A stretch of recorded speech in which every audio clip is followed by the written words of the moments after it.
You listened to him on the KVJ show for years. Every time he tried to talk sports, he'd get shut down. After years of begging, we finally gave in. Brought to you by Bremen Motorcars and by Wellington Anti-Aging. It's Kevin's Other Show on 640 The Hurricane. Here we go, y'all. Welcome. Ricky Bobby back today. Boo. The big old birthday yesterday. Yeah. It's a pleasure to be back. Happy birthday, buddy. Thank Yeah. you very much. Did Appreciate you get crazy? Did you go party like a Ovechkin? I did not. No, I didn't. Nobody can. No. 30 has taken a toll on my liver. Oh, is the big 3-0? Yep. Oh, man, you're the youngest one here. I know that. Okay. You make it very apparent every day. Wait, well, what's that supposed to mean?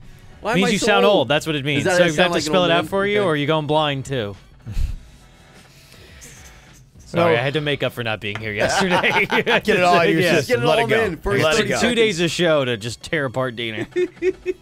Got Diener here Hey, and Durant on Kimmel. He doesn't party the same way when he wins a championship as Ovechkin does. Not quite the same thing. The hockey players are insane. That's why. Yeah, he tears it up. Some of the highlights from the interviews last night, Jimmy Kimmel asked them about J.R. Smith's ridiculous shot at the end of Game 1. Definitely not. I mean, I'm happy that he made that decision to. Yeah, I've asked him if he would have taken the shot or should have. He's happy he made the decision he made.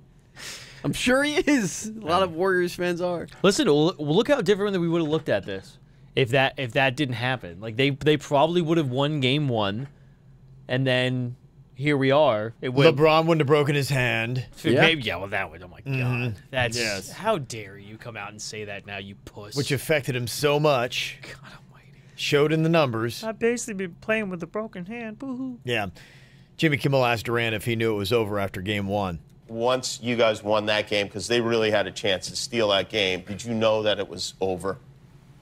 Yeah. Yeah. I like the Yeah. pause in between. Just thinking, should I really say this? Yeah, it was over. Yeah, I think everybody probably did. The one question he brought up, everybody's asking, what is going to go on with LeBron again? It's going to be the summer of LeBron. Could he possibly go to Golden State? So if LeBron wanted to come to the Warriors next season, would you be excited about that? Or would you feel like, all right, this is now not fair. We're the Harlem Globetrotters here. I mean, that's basically what you'd have to look at. I think that's people kind of looked at that when Kevin Durant went there. I mean, they kind of look like that when LeBron came to the Heat. I mean, whenever a super team comes together, it's always, oh, this isn't fair. I mean, quite frankly, it isn't. I mean, they always end up winning championships, but Well, that's the league now. I mean, there are some people who are speculating that they don't think Golden State's done. I mean, considering what they already have on that roster, they don't think they're even done. I mean, Yep. the Athletics claiming that they might pick up Anthony Davis from the Pelicans. That would be so sick.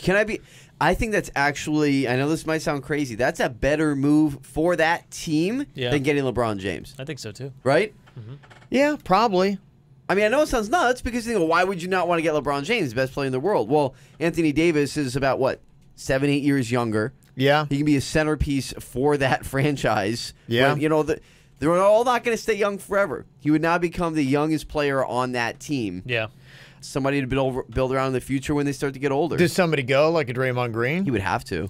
You would figure that we'd have to trade away Clay or Draymond and some draft picks. I mean, I don't even You know could how probably big keep his Clay, contract- right, for the shot, and you could get rid of Draymond Green. Depends on the Do you- contracts. Like, how much money does Anthony Davis owed? How much money do they have on the books? How much do they have to, expend? That's the whole entire thing. They were talking about that if LeBron would want to go to the Warriors, he could opt in and then make a trade, and that trade would have to be Draymond Green and Klay Thompson to the Cavs in order to be able to handle enough cap space to be able to bring LeBron over.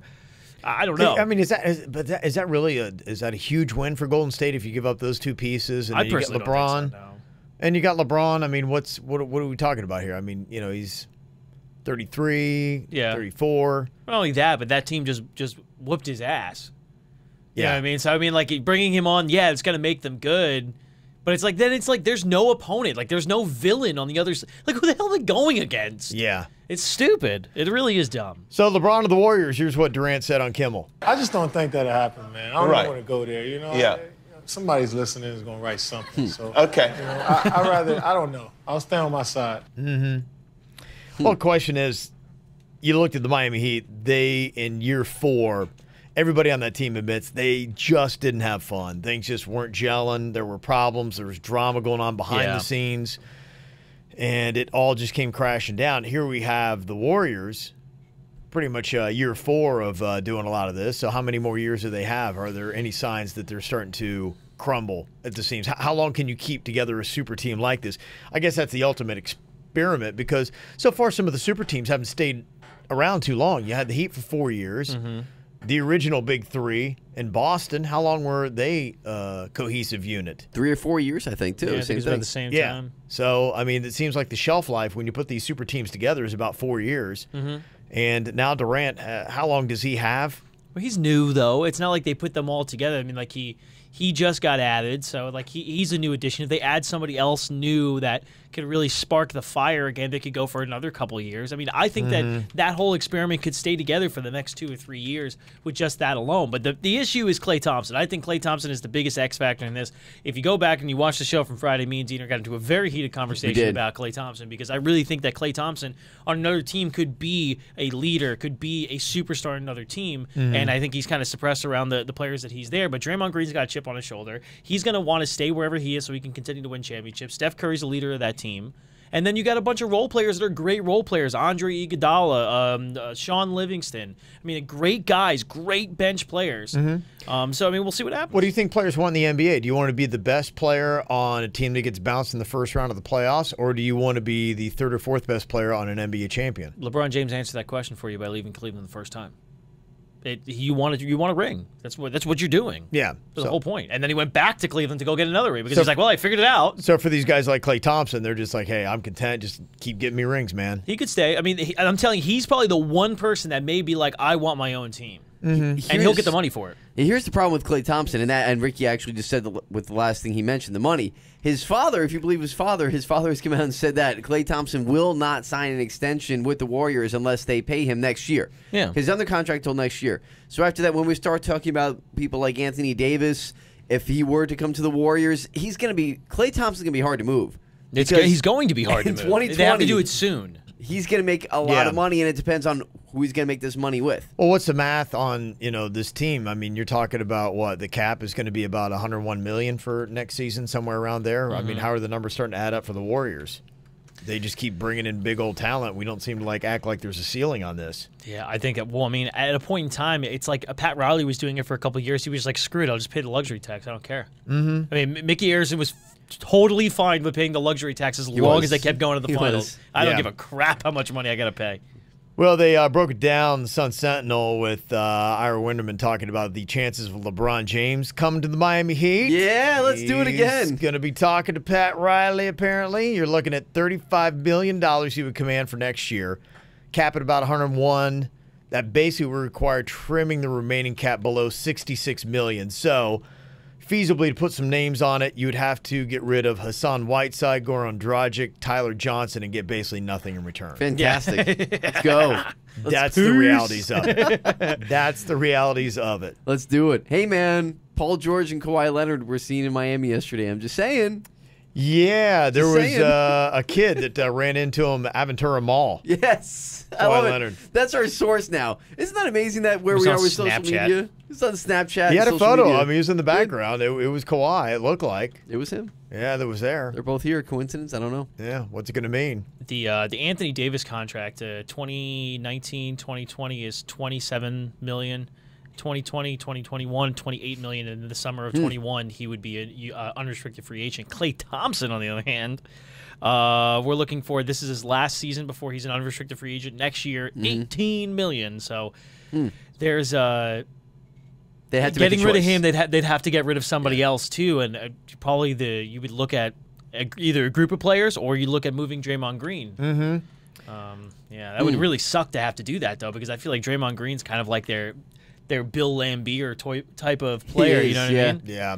It's an interesting theory that Cleveland Browns wide receiver Josh Cribbs is throwing around about LeBron, saying that he wants to finish out his career with the Cavs, and that the plan is to stay in Cleveland and bring some people in. But haven't we heard this before? And he said on the short list, Russell Westbrook from the Thunder.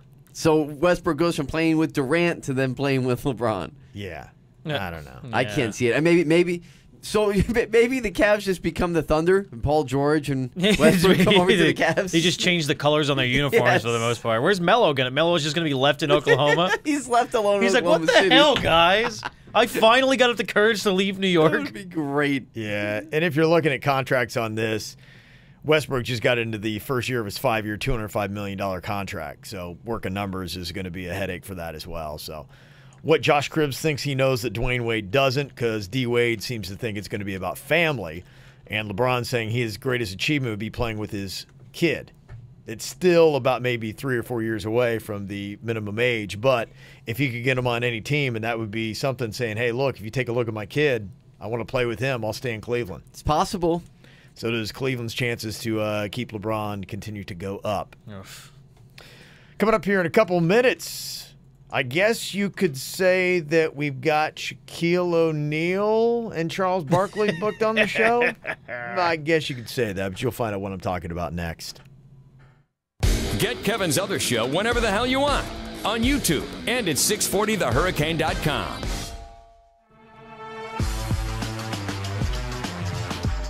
There have been so many classic moments that have happened in the NBA Finals this year. Gosh, how Like LeBron losing? tough would it have been without Charles Barkley and Shaquille O'Neal? LeBron James will never be Michael Jordan. Michael Jordan is the greatest player in the world, and not just in the world, but in the universe. And we're not great friends anymore. We have some issues, and I'm going to keep saying how great it was until we are friends again. Because I could get a pretty big plane, but Michael Jordan could get an aircraft carrier. Good, you're right. So he's got some money. You lose those good friends. Yeah. Right, Shaq? I want to kind of be that you're thinking, and he's want to be. Now, I agree with part of what you said, but in the second part, you get a little bit off. No, Shaq. That's crazy. You're talking crazy now. Did you guys make up? Because it seemed like it got really heated between Me and Shaq? Yeah. It's terrible. It is funny to watch their Frank Caliendo, by the way. I don't even know if we didn't even start we were going to get to that. People are going, oh my gosh, they've got Shaq and Charles Barkley. Yeah, right. Yeah, until they go on YouTube. Right? Yeah, that's the interesting thing. You never know. Barkley, but he's just so much fun because he's honest about everything, and that, like you said, he wanted to punch Draymond Green in the face. Doesn't get any better than that. His apology was even better. Oh my gosh! He said, I apologize for Draymond Green having such a punchable face. It was such a backhanded apology, wasn't it? Oh, absolutely. But he didn't want to apologize, so he just did it to appease, so it would dissipate the Dissipate's good. Dissipate, yeah. He's like the Trump of NBA announcing.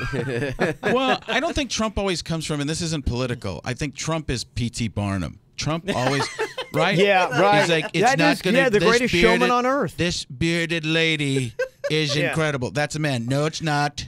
Yeah, it is not a man. Well, we can check. Not right now. The bearded lady has to go. I think that, and I think that's part of what Trump does. I think that's his deal. And like I said, it's not a political thing. That's just he trumps everything up. It's that's the perfect name for.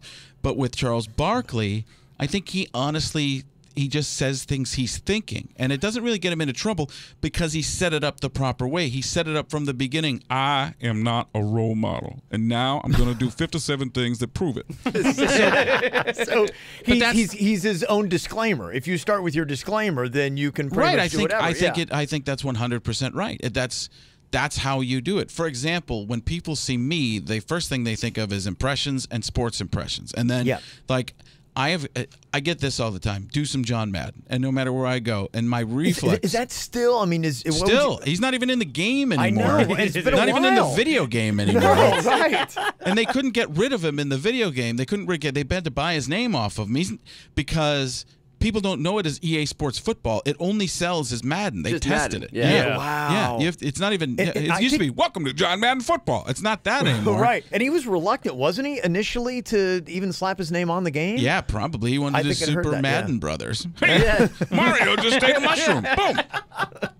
That would be great. I'd play that all day. Oh yeah. So the people really still want the John. What would you say? Well, they do it because I guess the guy would be bagging groceries. It'll be like, do some John Madden. Boom. That's my reaction. Right. It's like I give him a little, and sometimes they want more, and he's like, hey, do a little more. Here's a guy getting a little greedy. You know. So I get to make comments on them as John Madden at the same time. Yeah. But the whole thing for me is I'd rather get away, and I went from pigeonholing myself as a guy who did an impression of a sportscaster named John to a guy who does an impression of a sportscaster named John.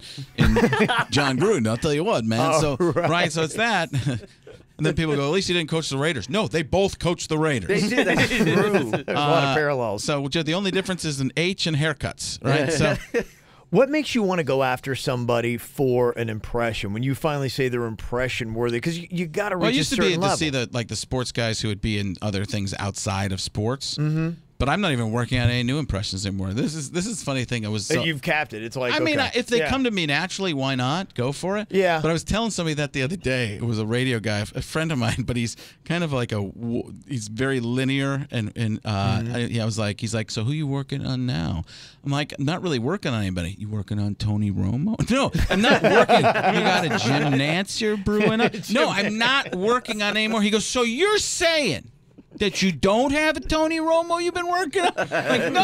You think you're like holding out on him? Right. Well, that's the thing. Some people keep sending me this guy who does the tennis impressions he did a McEnroe. Like, it's just brilliant how well this guy. But you can really, the audience for tennis impressions is so small. Yeah, how big is that? I've got an amazing Chris Evert. Right. Chrissy. What's up with Chrissy? What? Let me come across the table. Yeah. Who raised that? Coming later on the program, Shaquille O'Neal, once again. Buick. Sure, Zach, we believe you drive a Buick, but how do you get in and out of it? Dude is a magician. I'll tell you what, my favorite magician, David Coppertone, man. That guy's got his own island.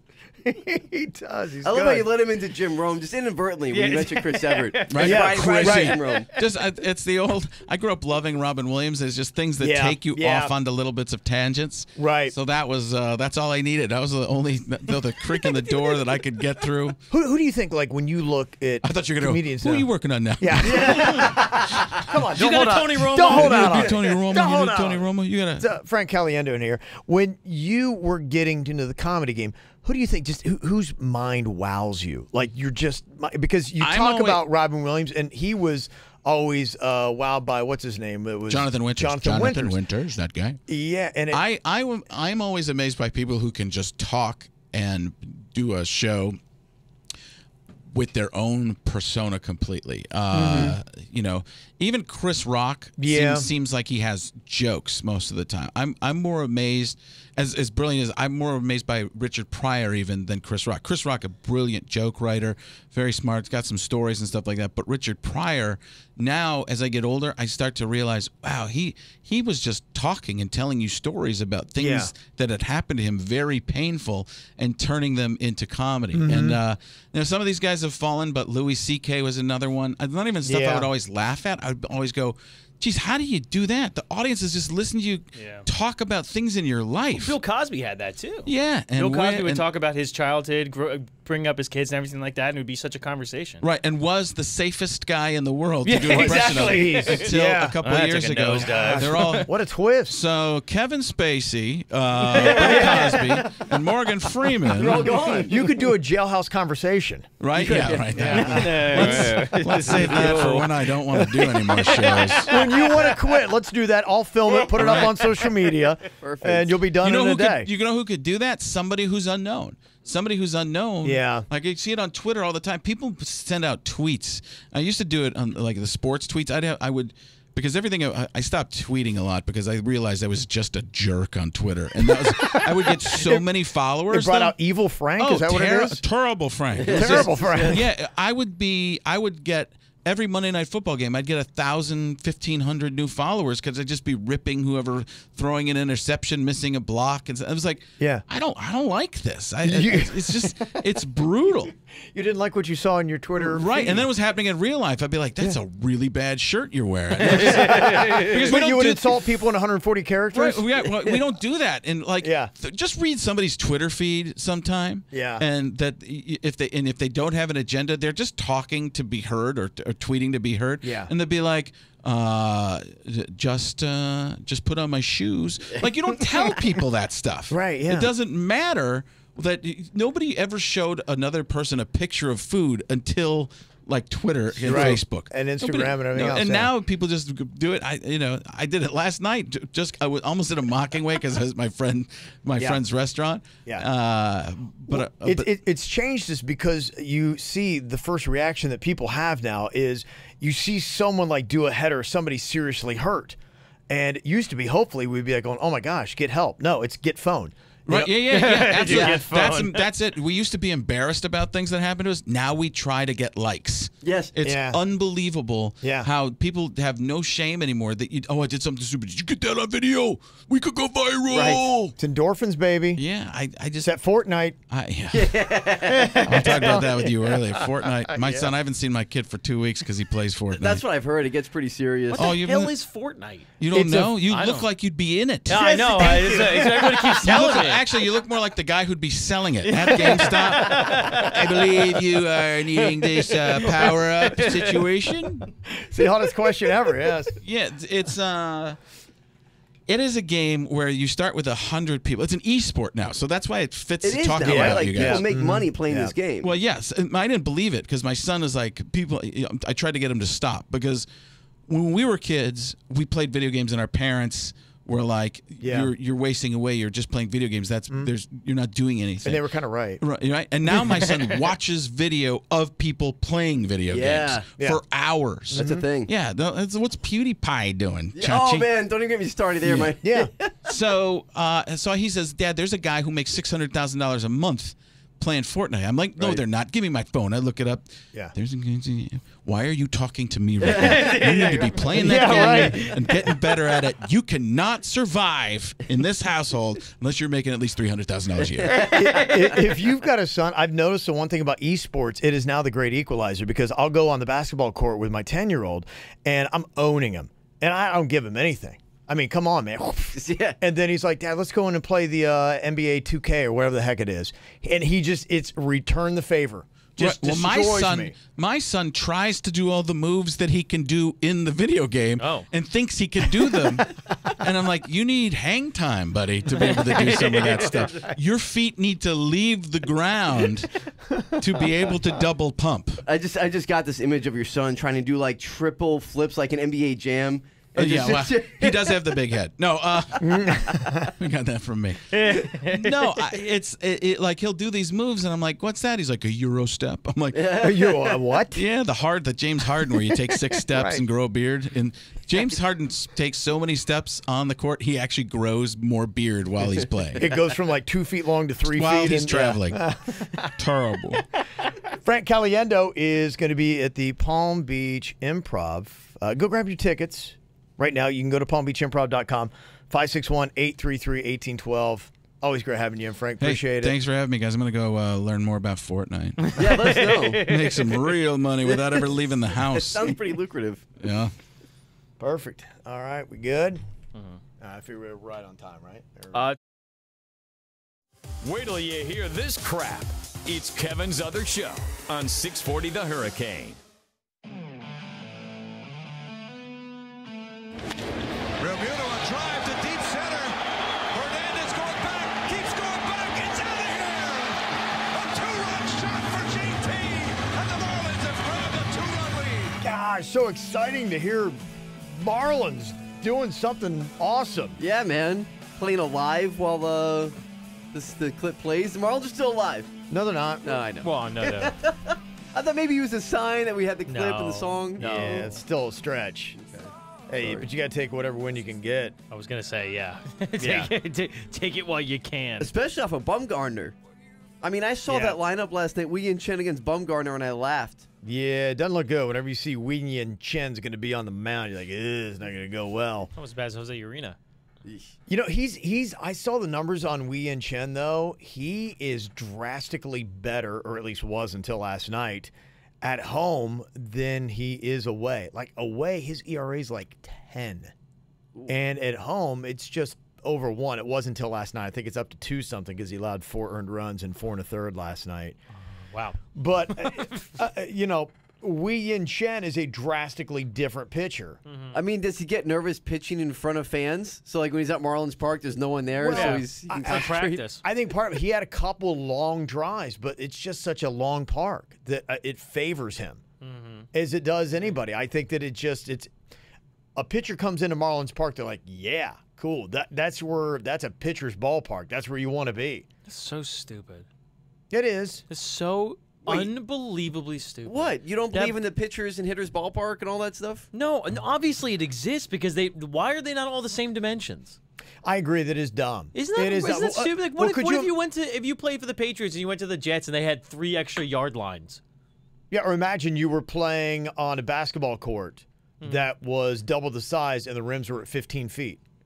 You'd be like, well, this just plays so much differently. You got to restructure our whole strategy. It's the most asinine thing I've ever heard in my entire life. Why they didn't just make everything standard? Yeah. You guys are blowing my mind. I've never considered this. Why is that a thing? Are you serious? I've never thought about this. We could sit down. If we just wanted to kill time, you could sit down and write down all the dumb things in baseball. I mean, really, they elude common sense. I mean, listen, it's the middle of June. We could probably do that for the next few weeks. Yeah, probably. We're going to have to for the next few weeks. There's nothing else going on. Right, we'll start working on that then. Yeah. All the dumb things happening in baseball, and that would be one. You're right. Standard size is wrong. Because, I mean, the one thing they have standard, pitching mound, bases. Yeah. I mean, imagine if one base was only 60 feet, and now this one's 95 feet, and then you got to run 110 feet to get to second or third.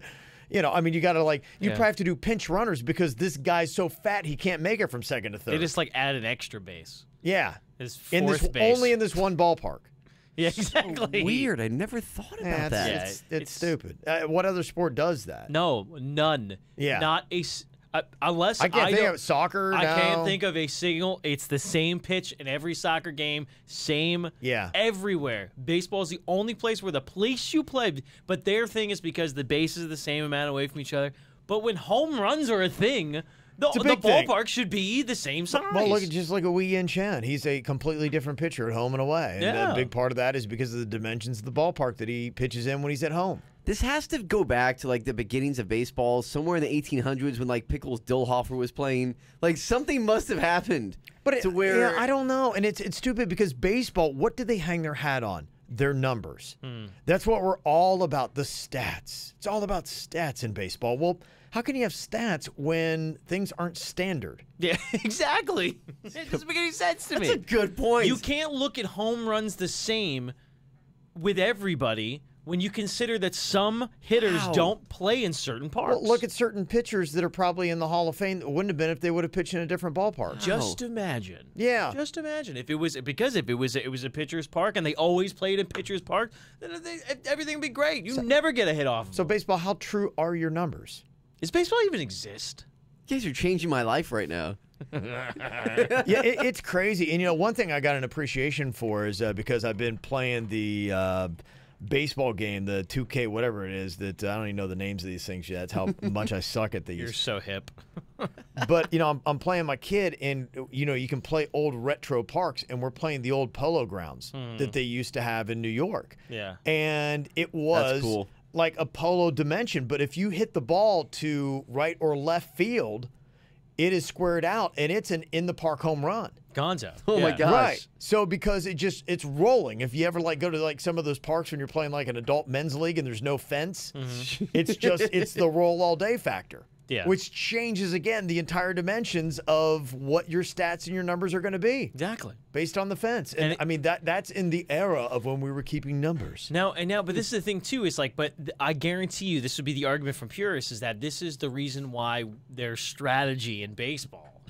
is because then you'd have to think of, okay, well, I have hitters that can hit on the right side of the field better than they can hit on the left side of the field. And since the right side of the field is shorter than the left side of the field. That's fine when you're talking about who you're matching up against. You're strategizing against other players. But when you have to strategize against the different dimensions of a ballpark, that's what's stupid. Architecture? Well, you're in a sense, you're playing the ballpark, which if you follow the long, over 100-year history of baseball, if you look at just baseball in New York, those teams, how many different parks have they played in? Some of them 3, they're on their 4th ballpark. Yeah. Maybe even more.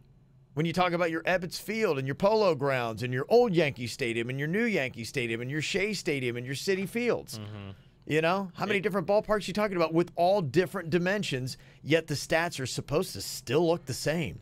This is incredible. I mean, this is a life-changing segment for me. I've never considered this before. Well, I think one of the things that you bring up that's pretty interesting is that what stats are we looking at wrong because of the way that these parks are shaped? And then we have this whole thing about the steroid era because it just throws all the numbers off. Yeah. So why aren't there asterisks like everywhere? I mean, the whole game is a gigantic asterisk. Baseball is one big lie. It is one big asterisk, yeah. Yet that's what they hang their hat on. Yeah. Is the tried and true numbers that they have. Wow. The legitimacy of our numbers. It's amazing. Well, a couple positives for the Marlins. Brian Anderson, you know, he's leading all rookies, 77 hits. Nice. Looking good. Yeah, came in last night. He did a solid night, 3 more hits, a home run, 2 doubles. JT, you heard that 2-run dinger last night. Anderson, Real Muto, and Brinson all account for 8 of the Marlins' hits that were going on last night, and Mattingly likey what he see. Brent's, looked good up there today. Andy has looked really good all year long. I think we've seen that approach and him just kind of maturing as time goes along. JT, the same. And the guys just kept coming. They kept fighting back tonight. It was nice. Yeah, so, you're seeing some good stuff happening with the Marlins with some of the younger players. The question is when they do mature and so do their contracts, will they still be around? Ooh. That's the big question. I mean, that's the Marlins' problem. Yeah. Boy, did you guys see the Florida Gator game last night? Insane. This sounded nuts. I didn't see it, but it sounded insane. 2 really insane plays. One last night. Now, this is an elimination game. Gators won the national championship last year, College World Series. And it is in the 4th inning. They got a runner on 1st and 3rd with 2 outs. They did this balls-up play, man. I'm telling you, it was pretty impressive. The runner on 1st takes off running, getting a solid lead. Keep in mind, 2 outs. All you got to do is just throw out one of these dudes and the inning is over. He takes off running and trips and falls. And at that moment, when he does, it gets the attention of the pitcher for Auburn. He looks over and sees this guy. And he's like, oh, he's starting to drool. Man, I got 2 outs. Next thing you know, he hears the crowd going crazy. Like, what's going on? Forgot about the dude on 3rd. Stole home in the 4th inning with 2 outs. Wow. Holy crap. Crazy, right? Wow. And then the inning ended because the runner on 1st then got greedy because there was so much chaos. Auburn was asleep and stunned. He went for 3rd, and they threw him out at 3rd. Oh, my God. Ended the inning, but they got the run in, and it was a big run because it went to extra innings. So in the 11th last night, the Gators, this dude hits this line shot, man, right out to right field. Auburn guy goes for it, bounces off his glove, over the wall, walk-off home run. You got to be kidding me. That's nuts. It was insane. I mean, it bears the question, how big was the park? Yeah. College seems to be better at keeping standards, but last night with that win, the Gators, they are going for their 4th appearance in a row in the College World Series, 12th in school history. So, wow. Yeah, it was classic. Go back. We've actually got the plays. If you want to find them, easy to do. It's right up on our Twitter. Just go to Kevin's other show. Coming up here in a couple minutes, going to talk about Edelman's suspension. Does that mean big problems for Tom Brady, and could he be looking at a suspension, and maybe even Gronkowski as well? This got weird, right? It got real weird real fast, but it makes sense. I'll tell you why coming up next. Be part of the show on Twitter at 640 The Hurricane, hashtag Kevin's Other Show.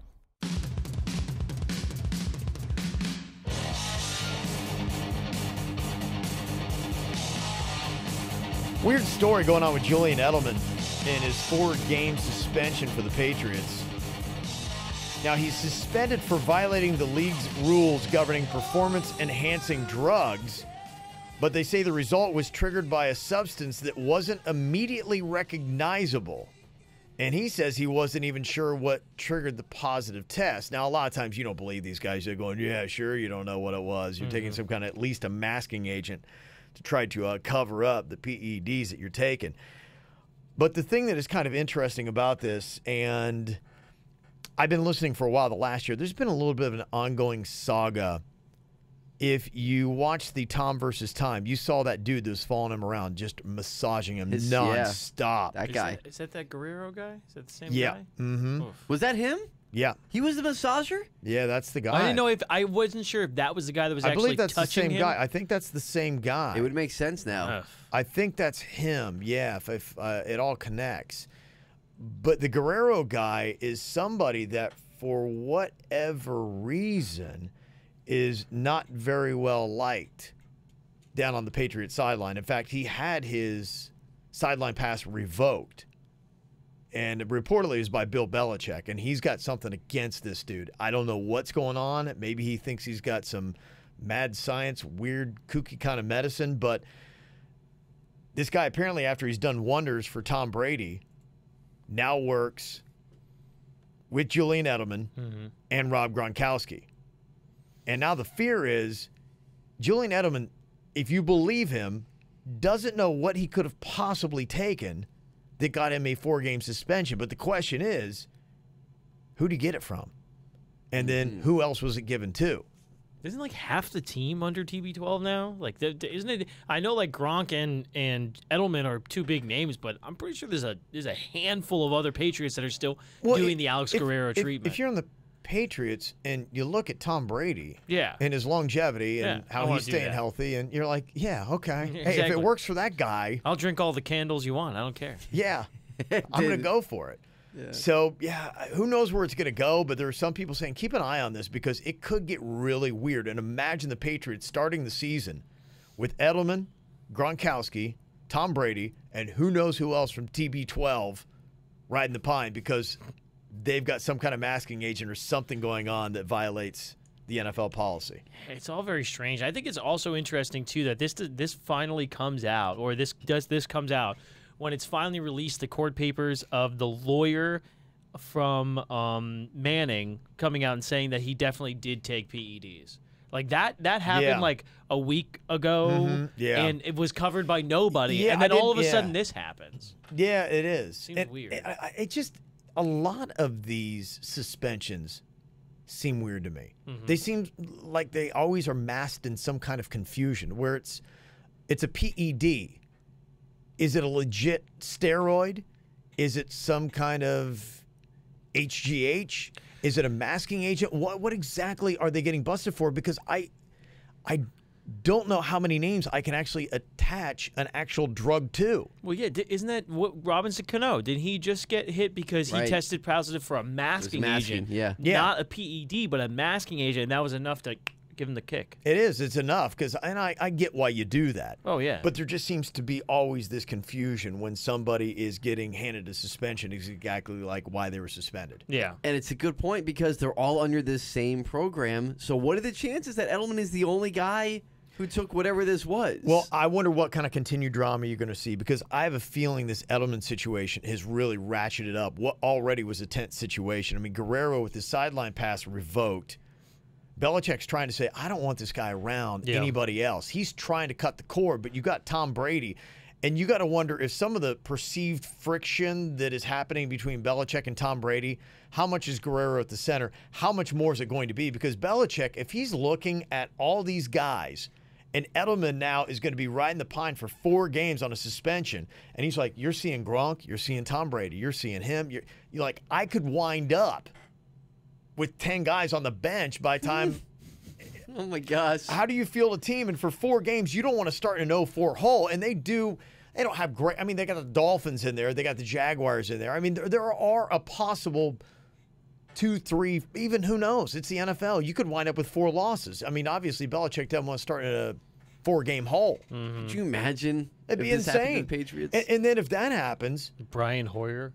Yeah. How much does Brady hold on to this guy? Brady thinks this guy is the reason why he's still playing in the league. Belichick thinks this is the reason why my team is going to fall apart. Who's going to win this game of wills? And it could get ratcheted up. You could see a bigger fight between whatever's going on with Tom Brady. It's going to be really Bill interesting. Belichick. It's going to be really interesting to see exactly how this all unfolds, because it does seem like, because Belichick said that he wanted nothing to do with him anymore, kind of does seem like he may have seen something, because he's been around the organization for a while, and then all of a sudden he's just like, hey, no, we can't do this. Otherwise, why is Belichick arguing this? Because what we the saw, hell does he Tom care? versus Doesn't pay attention to anybody. Right. What do you care? Tom Brady's still in the field. He's healthy as like he was when he was 33. Mm-hmm. So why wouldn't you want this guy around? There's got to be some reason why he's revoked his field passes and why you don't want him around the club. Something must have tipped him off, or sports. Something this guy's conspiracy doing. theories. I love it, like the Alex Jones of sports radio. It's great. Well,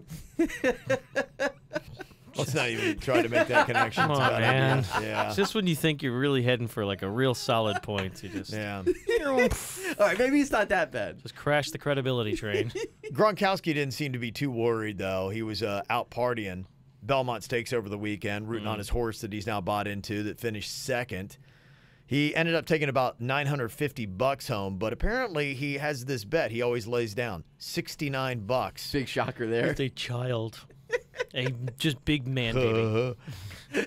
I didn't even realize this. Gronk apparently loves the number 69 for whatever reason so much. Can't imagine why. That when he was in high school playing basketball, he actually intentionally missed a free throw on purpose just to keep the score at 69. That's amazing. And he brags about it every chance he gets. No, that's something you do in high school, so that's fine. I mean, you want to do that in high school. I mean, it's still pretty childish. As a New England Patriot, he bought exactly 69 Super Bowl tickets for his friends and family. That's a little. He wouldn't do silly. 70. He didn't want to do 68. He's a grown man. Stop it. And then on Saturday, he bet $69 that the horse would come in second, and it did. He's a man-child. Yeah. Didn't he like not last year, the year before, have like 69 catches on the season or 69 something like that? And they asked him, like, "Did you know?" And he literally just giggled. That was it. It was the year he didn't play the Super Bowl. They wound up winning. And he dropped the last 3 balls thrown to him on purpose. he's like, "There's a reason I didn't play in the Super Bowl." Done. Exactly. All right, you can check out this show. We're on YouTube. The podcast is super easy, too. You can download that on demand anytime. Go and subscribe. It is completely free. It just means you'll have an alert, and it's going to be right there on your iPod app. Just look for Kevin's Other Show and find us on Twitter, too. You listened to him on the KVJ show for years. Every time he tried to talk sports, he'd get shut down. After years of begging, we finally gave in. Brought to you by Wellington Anti-Aging. Low T? Go to WellingtonAntiAging.com. And by Bremen Motor Cars in West Palm Beach. A world-class experience. Shop BremenPorsche.com now. It's Kevin's Other Show on 640 The Hurricane.